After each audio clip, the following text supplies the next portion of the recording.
ఆంధ్రప్రదేశ్ రాష్ట్రంలో ఉపాధ్యాయ నియామకాల విషయంలో ప్రస్తుత ముఖ్యమంత్రి చంద్రబాబు నాయుడు, మాజీ ముఖ్యమంత్రి జగన్ రెడ్డిల పాలనల మధ్య వ్యత్యాసం స్పష్టంగా కనిపిస్తోంది.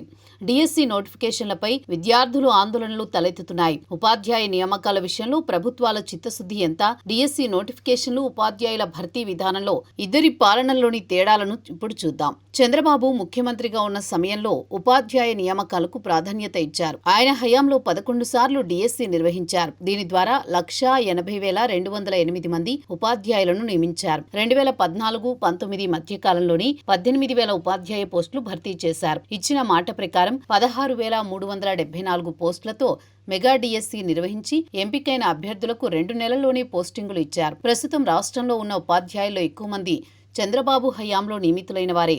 జగన్ రెడ్డి ముఖ్యమంత్రి అయిన తర్వాత డిఎస్సి నోటిఫికేషన్ గురించి ఇచ్చిన హామీలను నెరవేర్చలేదు. ఎన్నికల సమయంలో డిఎస్సి నోటిఫికేషన్ ఇస్తామని హామీ ఇచ్చి అధికారంలోకి వచ్చాక దానిని పూర్తిగా విస్మరించారు. జంబో డిఎస్సి, మెగా డిఎస్సి అంటూ 5 ఏళ్ల పాటు విద్యార్థుల జీవితాలతో ఆడుకున్నారు. 2024 ఎన్నికలకు కేవలం 2 నెలల ముందు 6,100 పోస్టులతో డిఎస్సి నోటిఫికేషన్ విడుదల చేశారు. నోటిఫికేషన్ విడుదలైన నెల రోజుల్లోనే పరీక్షలు నిర్వహించాలనే నిబంధన పెట్టారు. తన 5 ఏళ్ల పాలనలో ఒక డిఎస్సి కూడా విడుదల చేయలేదు. టెట్, డిఎస్సి నోటిఫికేషన్లతో కలిపి ఇచ్చి అభ్యర్థులు అయోమయం సృష్టించారు. ఉపాధ్యాయులను మద్యం షాపుల ముందు కాపలా పెట్టించారు. అప్రెంటిస్ విధానం ద్వారా 2 ఏళ్ల పాటు ఉపాధ్యాయుల పొట్టకొట్టారు.